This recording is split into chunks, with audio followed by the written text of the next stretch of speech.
How much would be the price of a house in a place not that expensive in China?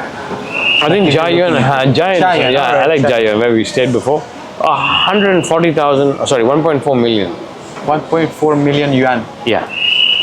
Okay, so that would be That's, how much in dollars? $200,000. $200,000. Okay, Yeah. not too bad. Not too bad, but for me it's still a bit. No, I mean, of course. But I'm saying, like, well, also consider this is Shanghai, but it's all the way south in Shanghai. It's probably like 40, 50 kilometers Yes, south, right? yeah. So it's not the downtown. Goes back to the question of whether we can call this home. And the problem is, I think we still cannot. At least I cannot, because the moment they say bye-bye to you, you have two weeks to leave, you know, or 10 days. Yeah, things can really change so fast here, and that's a little bit of a certain uncertainty that we need to live with in a way, right? Yeah. Hello everyone, welcome to one more video of this short series of videos about living in China. Today I'm here with my very good friend David. Hola, hola, ¿cómo estás? Hola David, how are you? Like, because he doesn't speak very good Spanish, we're gonna have to make this video in English, right? Yes, sorry. Spanish a little bit. Yeah, so David is from India, and actually we used to work together as well, like in the previous videos you saw with Pascal from Switzerland, with Camille from Kazakhstan, and now also David, India. So we were there working together for like about 5 years or something like that. You were also there for 5 years, right? Yeah. Okay, 5 and years, then and then actually we had the chance to travel together. So we went to India. So we were there traveling for like a month, something like that. I only met him for 2 days, but actually, yeah, because you came to Varanasi, right? Actually, David was also exploring a little bit of India. Varanasi was amazing. Yep. I think you were also surprised. Did you like it? Yes, a very different experience for me. Yeah, because it was, you know, like in India, it's like a lot of secularism or a lot of different religions, right? Yes. So how would you describe India there, like in terms of this? Secularism. It's very secular. I'll leave it at that. Okay. At this point. Yeah, and then, you know, it's a lot of Hinduism, Buddhism.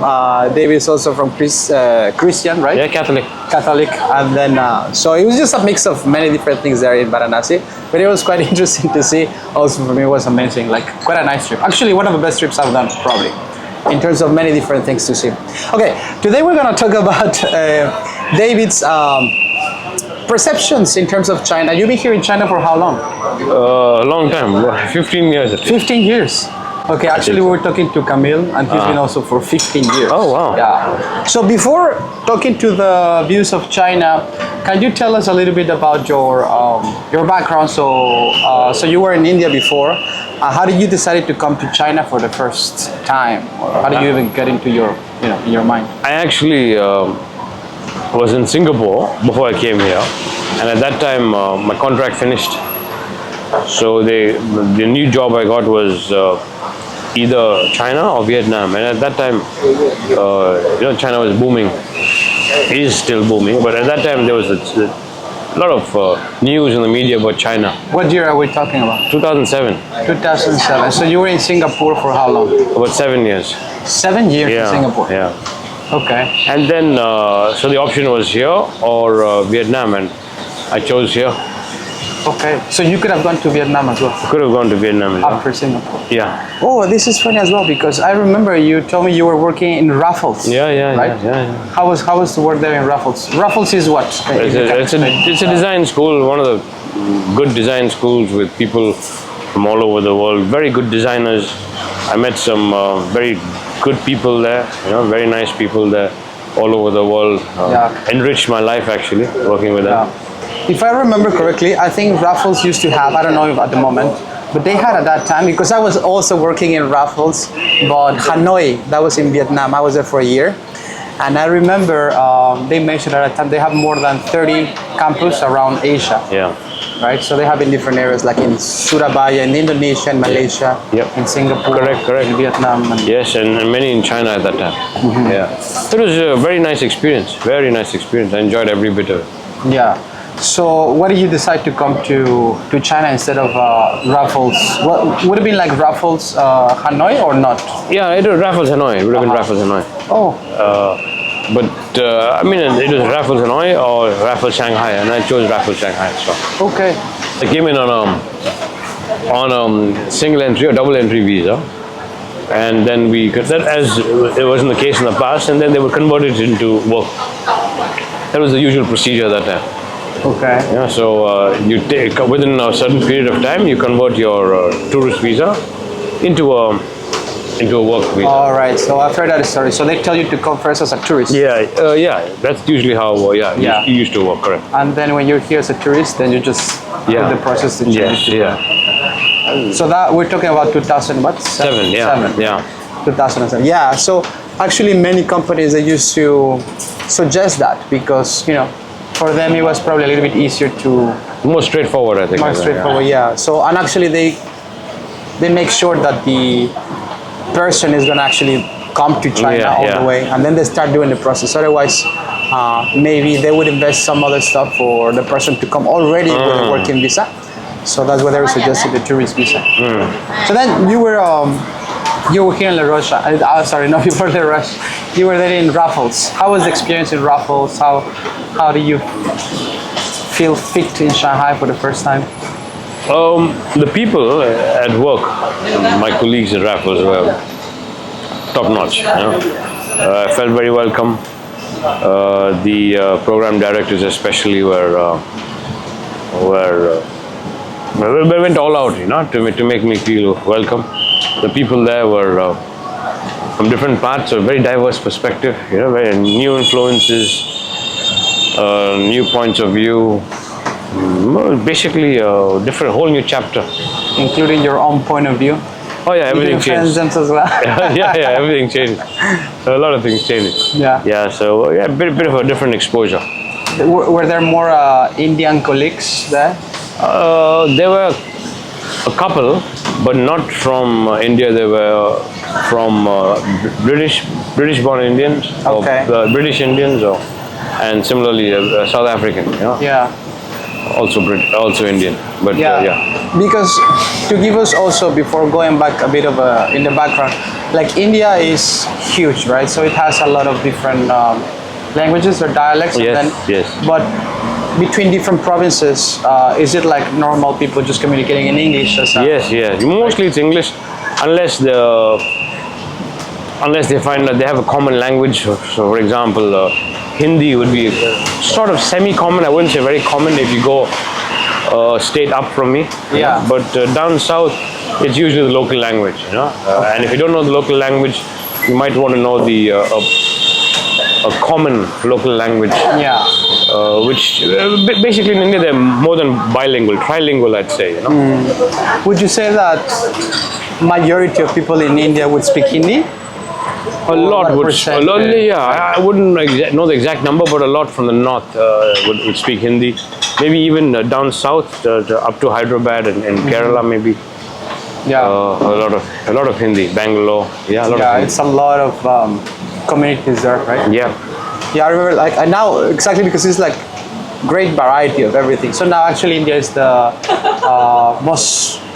How many was the population? Yeah, most popular. 1.4. Yeah, 1.41, I think. 1.4 something. Yeah, more than China now. I think starting from the last year. Yeah. They just overpassed China in terms of population. 1.4 billion people, and then China around the same 1.4 billion people, right? In Raffles for the first time in Shanghai, so there was a lot of people around. You say like maybe not many Indians in that community? No. Okay, so you were hanging out with... just the colleagues, whoever mindset we clicked, I think it wasn't about just the Indians or a particular nationality. It was just the mindset clicked, didn't matter where you came from. Did you have many Chinese friends at that time? Of course. I still have. Yeah. A lot of colleagues were there. Were they also teaching? They're also teaching, also teaching. So, and they were very helpful, especially getting me into, helping me find a place. I'm still in touch with a lot of them, even though they've left China. Right.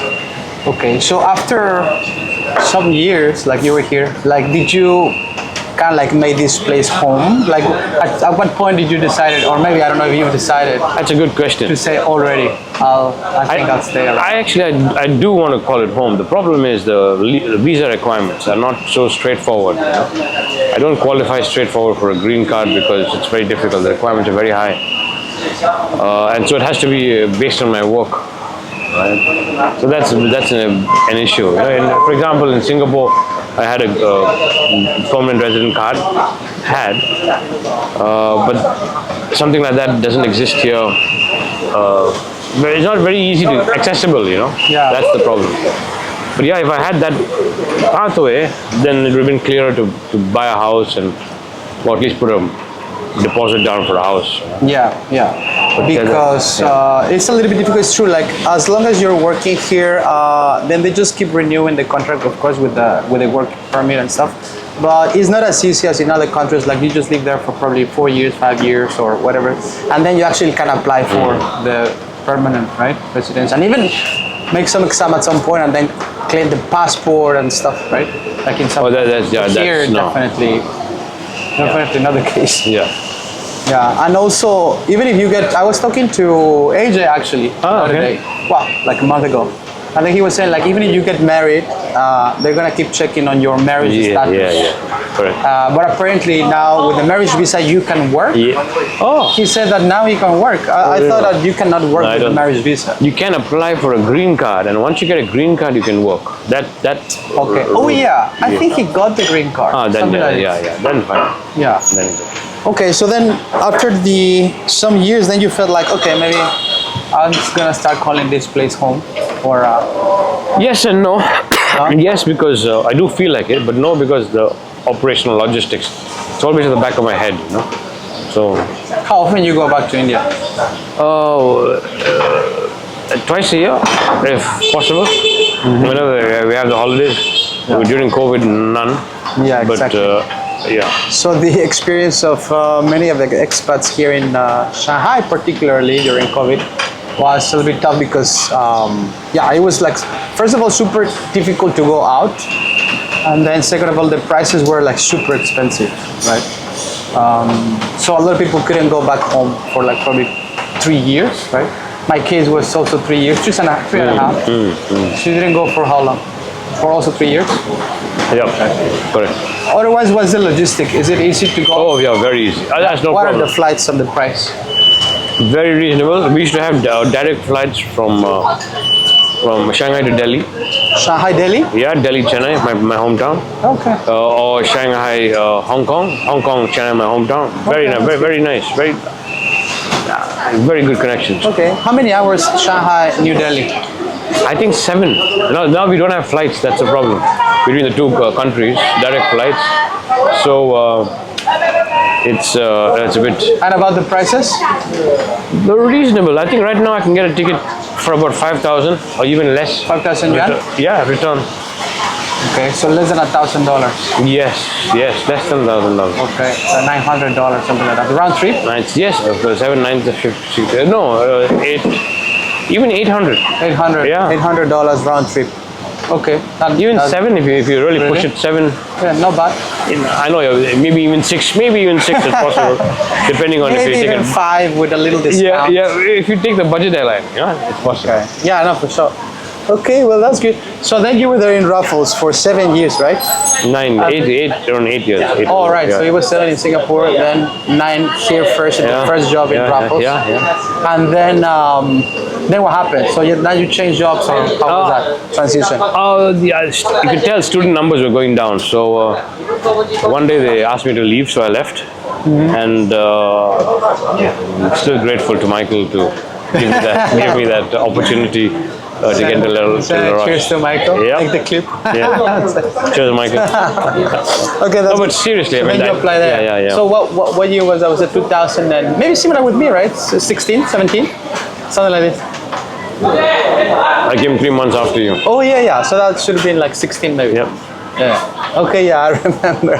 Because you arrived there to Palm Beach. 1 quarter after you. So here we were working, because then we moved, so you move after to Le Roche, which is a hospitality management school, which we said previously, they have the headquarters in Switzerland, and they have a campus as well in Marbella, Shanghai, and I think they have one in Abu Dhabi, or starting something else. And India now.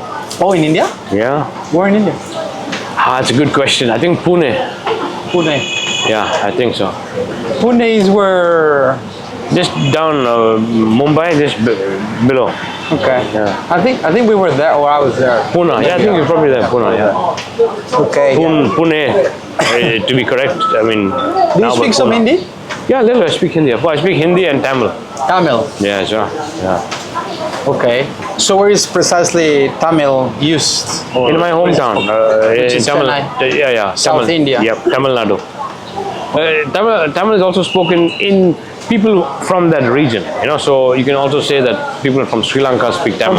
Okay, yeah, that's what I meant. Yeah. So in Sri Lanka, maybe some areas they would speak Yeah, Tamil. Tamil. As Even well. in Singapore, they speak Tamil. Oh, really? Yeah, it's one of the official languages in. Yeah, in Singapore. Yeah. Also, Sorry, what? Malaysia. Malaysia as well. They speak Tamil. In Malaysia, speak Yeah, Tamil, yeah. I guess really like one of the things here in Asia is like a lot of variety of everything, right?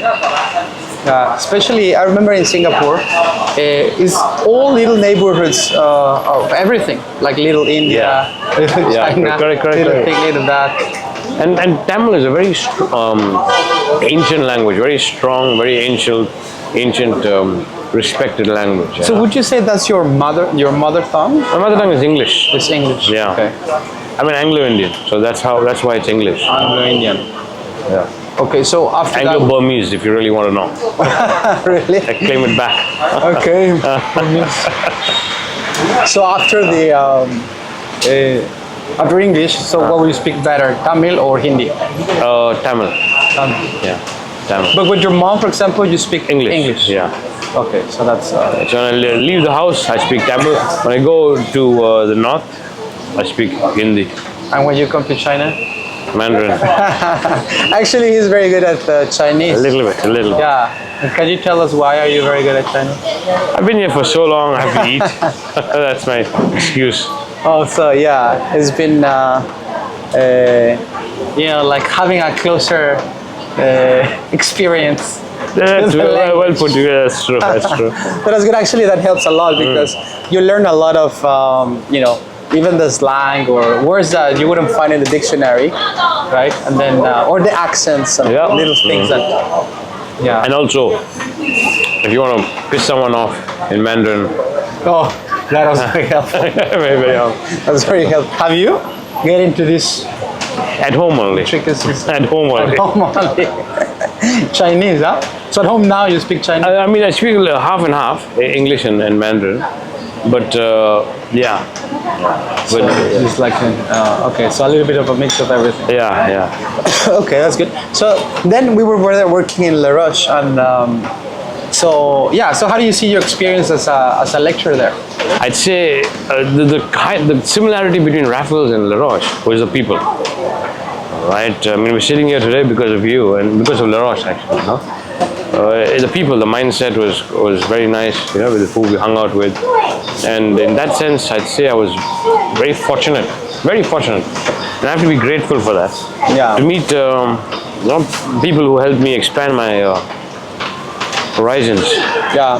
Right? So It's very true because we used to hang out there like the weekends or something, right, at my place. And these guys, the one that I had a video with, Pascal, Camille, and some others, they would come over the weekend and just have conversations because it's so diverse that we all have like constant questions about each other cultures and like languages and stuff. And what's your style of working? What's your style of communicating? All of these different things Yep, that you yep. find here with the people that you get to know. And this is in the kind of like in the expat spheres, would you say, or it's also beyond? Like, I'd say it's a bit difficult to answer that, but I think what helped was we were at a workplace which had sort of values that we identified with, and in that sense we also had maybe similar concepts or similar ideas, and that's the same throughout. But even if we didn't have, we were able to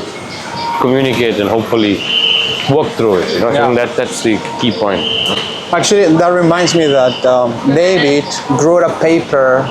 Remember, there in the On rush. friendship. And then he wrote a paper about the friendship values Yeah. in the workplace. Yep. something like that? Socialization. Was that the title? Socialization and friendship. Okay. And as a tool to help reduce turnover. Not as a tool, but as a solution. to help to Yeah, reduce so the you loss. had to collect data, and Yeah. analyze the data, write a paper, submit it to a conference. What was this conferences? Oh, it was in Finland, I think. Yeah, Finland. I think so. Helsinki. All right. Sorry, Vilnius. I forget. Somewhere there. Oh, Lithuania, maybe. Lithuania, maybe Lithuania. Yeah, Lithuania. All right. Oh, yeah, I remember. Yeah. So that was there. And then you were, yeah, it was good because he wrote a paper first there in La Roche. And then I saw like they were actually supporting this paper, right? Like a pay international trips and stuff for you to share the values that actually you learn from a workplace because it, it speaks good about it, right? And then I said, okay, great. So I also wrote a paper and it was about the gig economy at the time. I was teaching the principles of economics at the time. And then, so I wrote a paper and I went to Bangkok, to Thailand. Yeah, I remember. As well. Yeah. But that was thanks to you because then I saw like, okay, so if that's supported, two more. Oh, yeah. Anyhow. I'm teaching in a high school now, also business management, quite similar. But again, the same, quite similar pattern. COVID hit. I could see that student numbers were reducing. Same thing happened to me in my previous school, so I decided to try and jump before they asked me to leave, because I didn't want to have the same issue of one day saying, hey, bye-bye, you got to leave. Yeah. And that goes back to the question of whether we can call this home. And the problem is, I think we still cannot, at least I cannot, because the moment they say bye-bye to you, you have two weeks to leave, or 10 days. Yeah, things can really change so fast here. And that's a little bit of a certain uncertainty that we need to live with in a way, right? Yeah. So, I mean, everything looks good, great, but then sometimes you hear stories of people like they just kind of have to go. Yes. And then, so kind of like need to be always, a little bit cautious. And of course, I have Roro as well, and I can't just leave. Dog. Yeah, I've been with 15 years. I cannot just leave like that. Have you traveled with Roro? No. So when you travel, what do you do with it? Well, I put him in a hotel. Okay. Oh, yeah. Like in a kennel. Right? Yeah, kennel. Like a little hotel. Not a kennel, for dogs. yeah. Oh, right. Yeah, nice place. Like a nice little treatment. Yeah. He gives to Roro. Actually, Roro is like how old already? 15 now. 15 years old. He's living with you the whole experience of Chinese. Okay, so that's good. So now you're working there in high school. Yeah. But I believe this is how is that called? Like an IB program? IB program, yeah. So what does that mean? It basically is holistic education, very holistic. It looks at giving students not just textbook knowledge, but also context, So I think it's a great program. I think it's a great program if one wants to make use of it. Okay. Yeah. So the students, are they international, Chinese? Most of them are local students. Very good students. How big is your class? It depends. I mean, class sizes have gone up now to 21, but I used to have 6 or 7. Oh wow! Which is a Quite very good number for a class. Right? You know what every student is doing.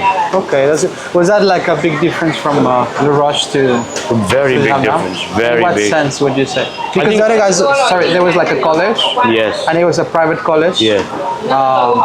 So how do you now consider this? This is very competitive in the sense that students are applying to university. So this is basically before and after. La Roche was after they had finished the high school. This is just before they get into a college like La Roche, or into a university. So it's very, very competitive. Yeah. And also because they're preparing for this big exam that is called here in China, the Gaokao. Cheers. Yeah, cheers, man. Cheers. We're saying cheers with a little Qingdao. So they have to, students prepare for this big exam that is called, how does it go? Gaokao. So what is the Gaokao?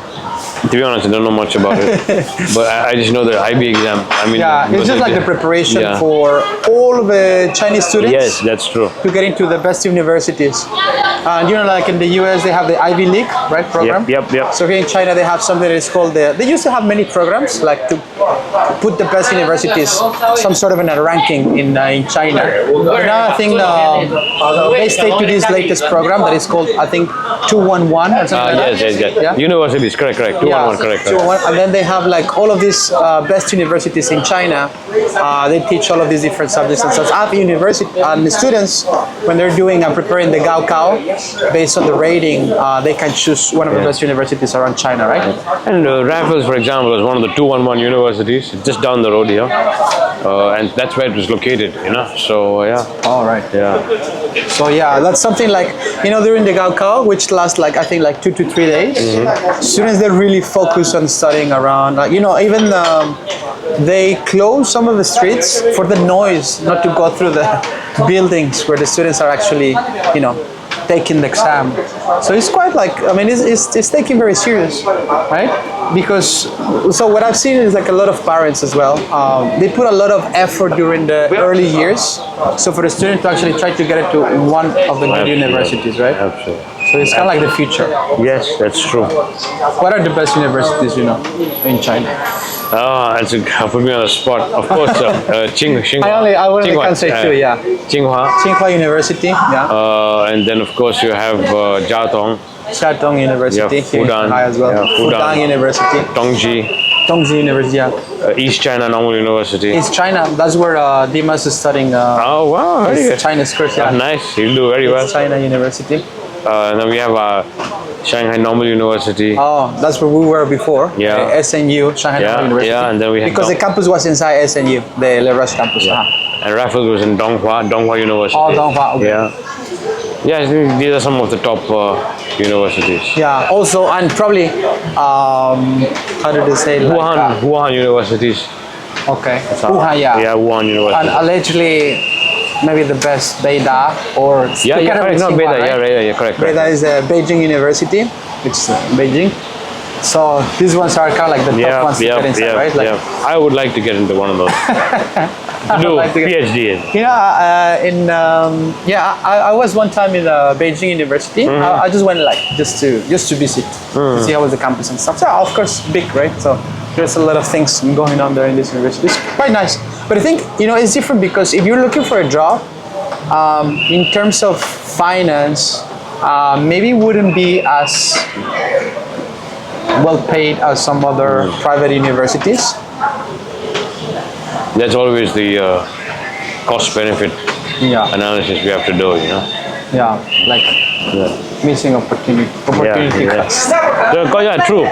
Also, I think there are other ways to, if you are from one of the top universities, you can outside work, consulting.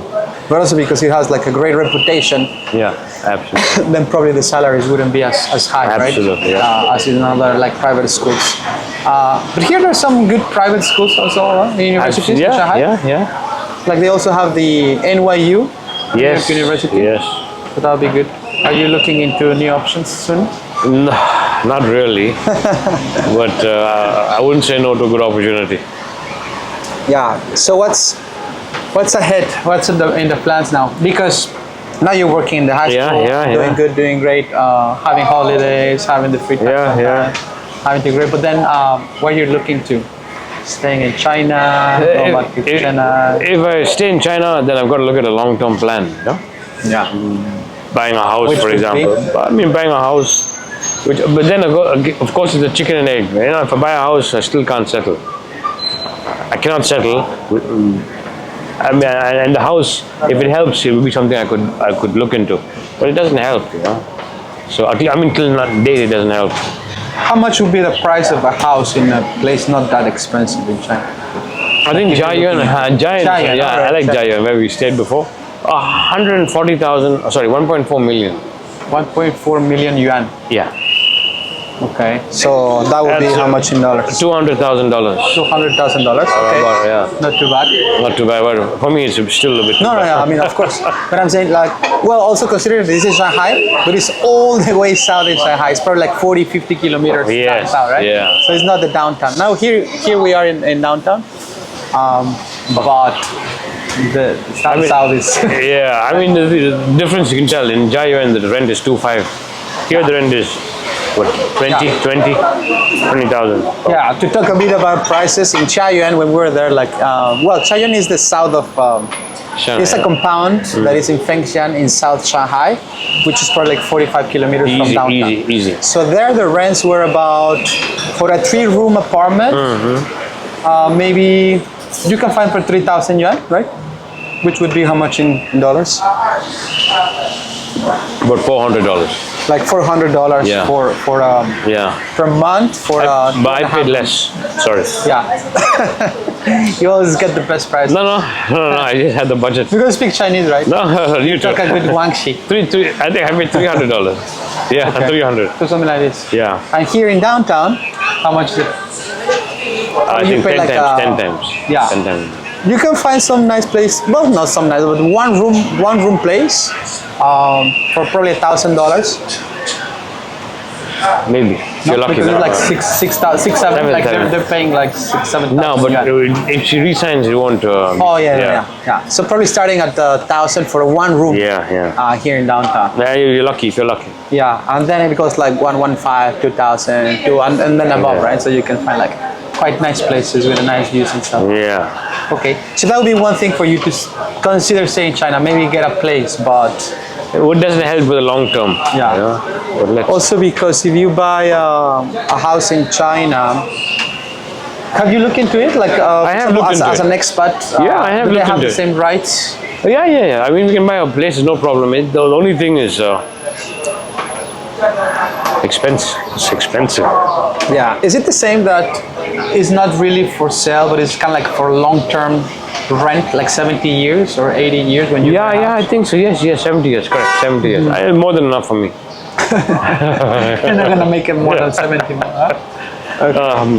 I'll take half of that. Yeah, because here in China, like you don't really own the land, right? Yeah. So you're just buying the rights for staying in that piece of land Yes, for yes. the next probably 70 years Yeah, or something. correct. And then apparently, because this is a law that it was set long time ago, Yes. so I don't think people have even seen through the end of the 70 years. Yeah, interesting. Or maybe That's some, a good, maybe some. so when they interesting reach point. probably in few years, the people that they bought the houses some years ago, when they reach the 70 years, what I've heard is like they can rebuy it, but I don't think at the same price of I think it's, I don't know, like lower, much lower, because you can like Correct. buy another house I again. think you should pay the tax. Yeah. So that's good. So okay, so that's one thing that you're thinking to stay probably here in China, right? Not India. No, I mean, Why not? of course, that's one option. There's always an option. I mean, my mom is there, and so that's my only link back, unfortunately. Okay. I have some friends, but after so long, they've not too much in touch, so Yeah. just my mom. So after that, it's anyone's game. So before, when you were closer to the people there, like to your friends and stuff from high school, and then what did they think about you coming to China? How is that view from the Indian perception, let's say? Oh, well, breaking news, I don't have too many friends. Okay. But, I mean, of course, they were quite curious in the beginning. I was like, oh, well, Yeah. It's quite curious in the beginning. And then it just got accepted because I've been there for so long, and I think people are very caught up with their own lives, so it wasn't novel for too long. Maybe a talking point for 2 minutes, 3 minutes, and then let's go for dinner. Yeah. That I think we speak about now when I go back home, rather than the novelty of being abroad. Yeah, for sure. I mean, it happens probably to everyone.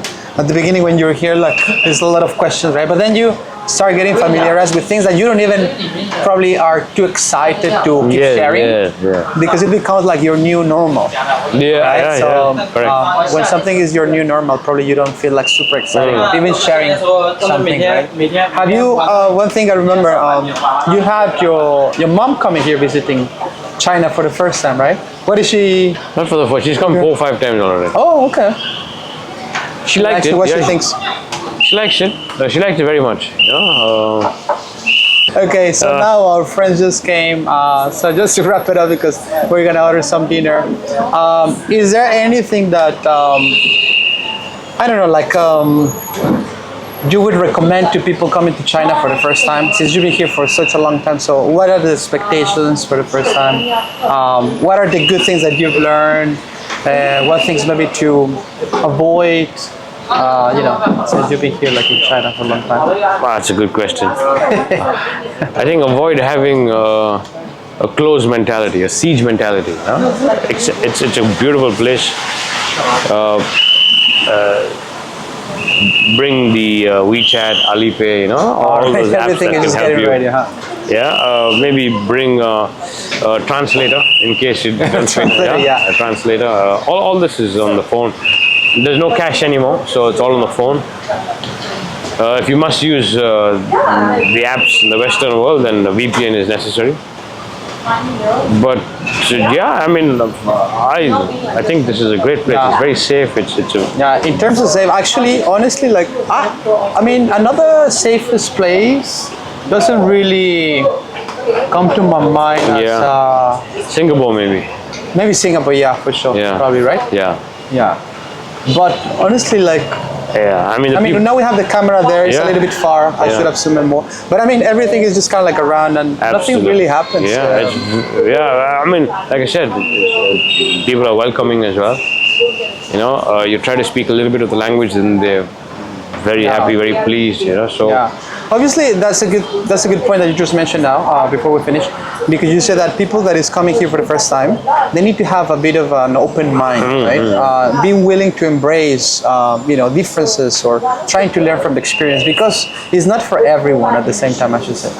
Because people who comes here, and if they don't adapt, to their comfort of home or something like that, they might actually hate it or don't like it at all, and then they just absolutely, it goes for any place, any place you visit. I've heard the same thing about people going to India, for example. They like it or they don't. It's not for everyone. It's not for everyone. Yeah, exactly.